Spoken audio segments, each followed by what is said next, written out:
Смотрите в программе. 85 новых заболевших коронавирусом выявили в Якутии за минувшие сутки. В российских вузах стартовала приемная кампания. Какие направления предлагают региональные учебные заведения? На Дворцовой площади Санкт-Петербурга прошла генеральная репетиция парада в честь 75-летия победы в Великой Отечественной войне.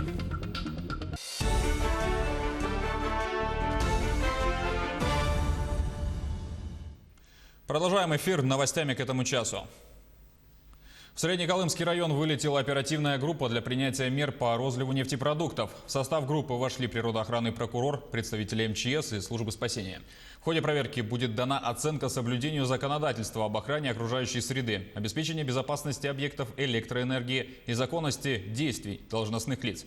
Напомню, из резервуаров электростанции «Саха-Энерго» в селе Аргахтах вытекло 3,5 тонны дизельного топлива. Инцидент произошел накануне. Как сообщали ранее, в настоящее время работниками «Саха-Энерго» произведена перекачка топлива в другие емкости. 21 июня в 20 часов поступило сообщение от генерального директора Якутэнерго Стручкова Алексея Александровича о разливе нефтепродуктов в селе Аргахтах Среднеколымского улуса. После принятия сообщения незамедлительно были задействован план по ликвидации разлива нефти субъектового уровня, а также доведена информация до предохранного прокурора и правительства Республики Саха-Якутия. По итогам принятых оперативных мер вынесено оперативное решение комиссии ПЧС Республики Саха-Якутия о принятии незамедлительных мер по ликвидации разлива нефтепродуктов в Среднеколымском улусе. Нефтеемкости принадлежат акционерной компании «Саха-Энерго», и в отношении «Саха-Энерго» ведется административное расследование. За минувшие сутки в Якутии выявили 85 новых случаев заболевания коронавирусной инфекцией. Об этом сообщила замруководителя оперативного штаба региона Ольга Балабкина в ходе брифинга с журналистами. Так, в Якутске выявили 61 новый случай. Остальные в Алданском, Вилюйском, Мегино-Кангаласском, Ленском, Мирнинском, Намском и Хангаласском районах. Все заболевшие получают необходимое лечение, их контакты выявлены и изолированы. Всего с начала пандемии в республике зафиксировано 3742 случая коронавирусной инфекции. 33 человека на сегодня находятся в тяжелом состоянии. Особую обеспокоенность сегодня вызывает ситуация в Мирнинском районе именно с позиции, прежде всего, связанных с тем, что все-таки во многом не соблюдаются санитарные правила и масочный режим. И в этом, прежде всего, имеется недоработка местной администрации Мирнинского района, которую необходимо в данном направлении работу усилить. Но необходимо обратить внимание, что город Якутск так и остается лидером. И в целом у нас уже по городу Якутску, если считать его отдельно, зарегистрировано 2937 случаев, что составляет 78,4% соответствующих от общего количества подтвержденных.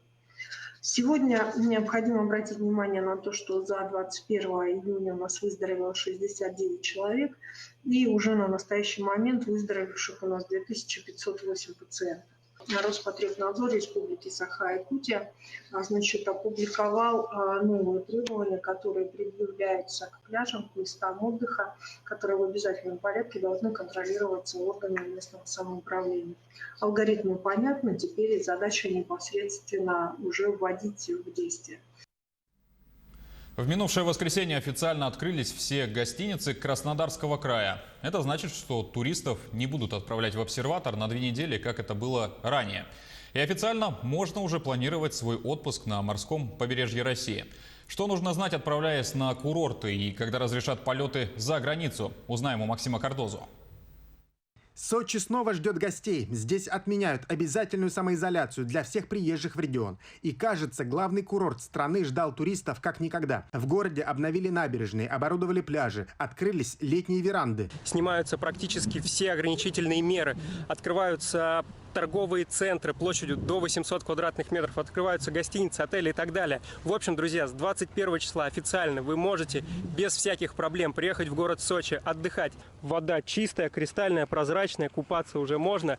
Температура воды у нас составляет 23 градуса. Кстати, на пляже носить маску будет не обязательно, но самое главное послабление – это свободное заселение в гостиницу. Справка о вашем здоровье не нужна. Но если вы хотите в санаторий, то здесь без дополнительных документов не обойтись. Причем нужно сразу 3 справки. И это правило действует по всей стране. Выписки из, скажем так, курсовки, да, это состояние здоровья, это выдается в любом медицинском учреждении. Справка об отсутствии вируса и справка о так называемом санэпидокружении. По мнению экспертов, в этом году туристы будут активно путешествовать внутри страны. Этому способствуют закрытые границы. Причем россияне поедут не только в Крым или Краснодарский край. Впервые в истории крупнейшие туроператоры запустили чартеры из крупнейших городов в Калининград и в Бурятию. Но многие наши соотечественники даже за пределы своего региона выезжать не собираются. Те, которые я знаю, никто не собирается выезжать вне республики, они ищут туры внутри республики. Видимо, это приведет к тому, что увеличится поток внутри республики. Но мы к этому готовимся. Не исключено, что этим летом можно будет улететь в отпуск и за границу. Авиасообщение со странами СНГ, например, возобновится с 15 июля. Правда, есть ограничения. Пока путешествовать можно будет лишь в 3 случаях – лечение, учеба и решение семейных вопросов. Сроки открытия других стран пока неизвестны.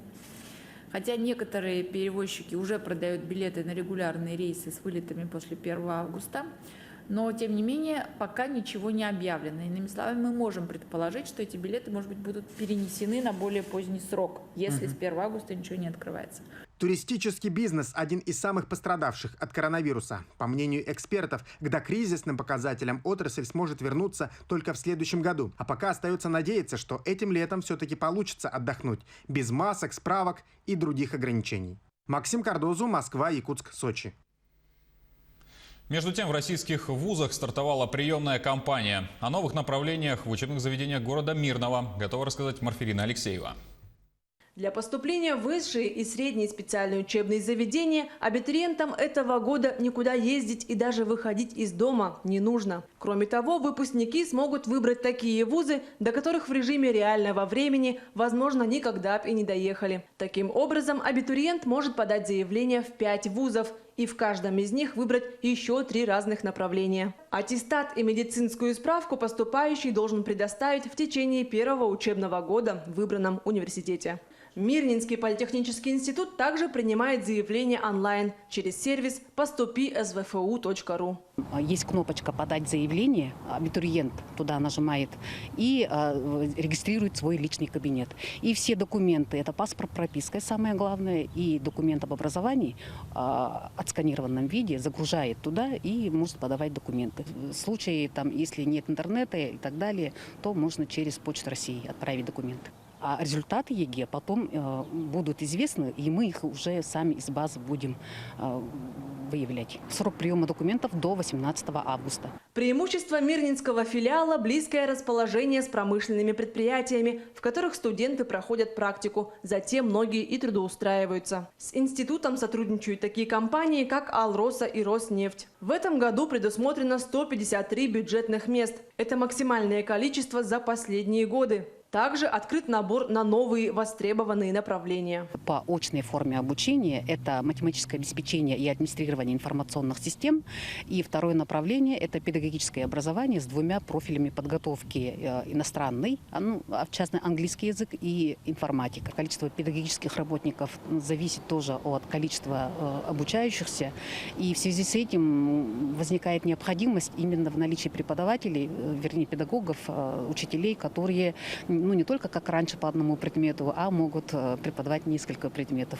Реальный шанс овладеть рабочей профессией, а затем трудоустроиться в престижные промышленные компании предоставляет Мирнинский регионально-технический колледж.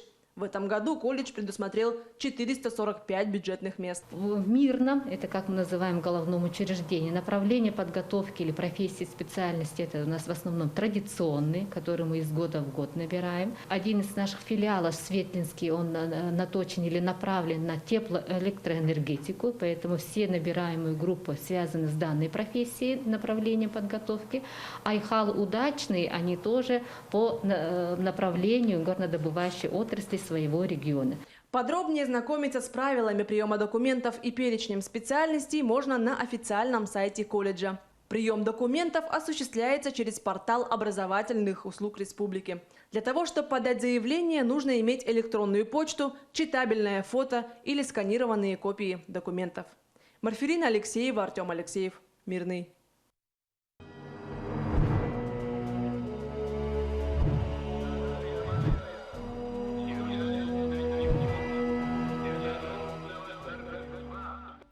Сегодня в стране проходит День памяти и скорби по участникам Великой Отечественной войны. В 12:15 по Москве или в 18:15 по якутскому времени все россияне объединятся для того, чтобы почтить память героев минутой молчания.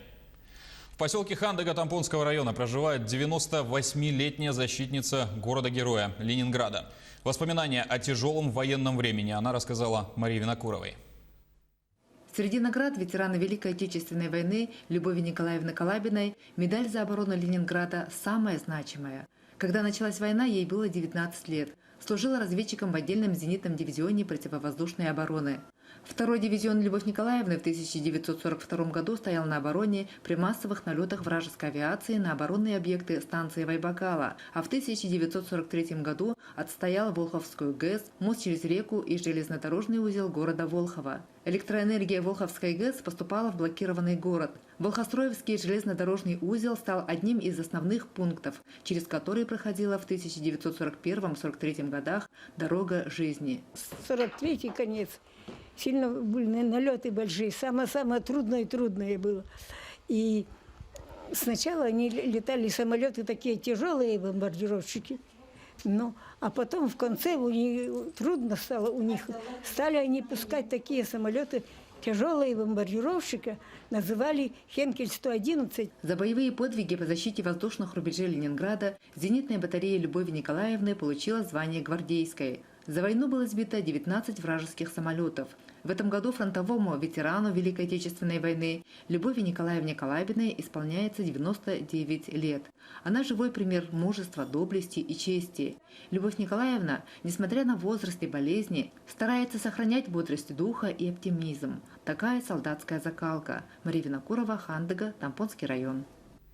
В субботу на Дворцовой площади Санкт-Петербурга прошла генеральная репетиция парада в честь 75-летия Победы в Великой Отечественной войне. Участвовали 100 единиц бронетехники, 30 самолетов и вертолетов и 4500 военнослужащих. Среди техники легендарные машины танк Т-34, Т-72БЗ, боевые машины пехоты, бронетранспортеры, истребители Су-35С, Су-30СМ и другие. Напомним, что массовые мероприятия, приуроченные к празднованию 75-й годовщины, были перенесены с 9 мая на 24 июня в связи с пандемией коронавируса. Общероссийское голосование по поправкам к Конституции пройдет 1 июля. Исполнить гражданский долг можно не по месту регистрации. Для этого нужно подать заявление на любом участке избирательной комиссии или через портал госуслуг. Понадобится документ, удостоверяющий личность. На любом избирательном участке можно открепиться и закрепиться за другим. Можно выбрать любой участок в пределах округа или вовсе другой регион. Голосующий получит вторую часть заявления, где есть QR-код. С ним он переходит в день голосования на тот участок, за которым закрепился, и его уже внесут в список. Для меня важно, что в предлагаемой редакции Конституция Российской Федерации обозначит защиту ее суверенитета России и ее территориальной целостности, а также социально значимые направления, такие как индексация пенсии не реже 1 раза в год и фиксация минимального размера труда не ниже прожиточного минимума. И, конечно же, поправки в части закрепления доступности и качества оказания медицинской помощи на уровне муниципальной, региональной и федеральной власти. Социальный блок, наряду с внесениями изменений в разграничение полномочий исполнительной и судебной власти, а также полномочий президента и Государственного совета, позволит в дальнейшем Российской Федерации уверенно развиваться. Предлагаемые поправки для меня очень важны и необходимы. Я призываю своих знакомых и своих пациентов пойти на голосование и отдать свой голос согласно собственным убеждениям и собственного выбора. И на этом пока все. До встречи в следующем часе.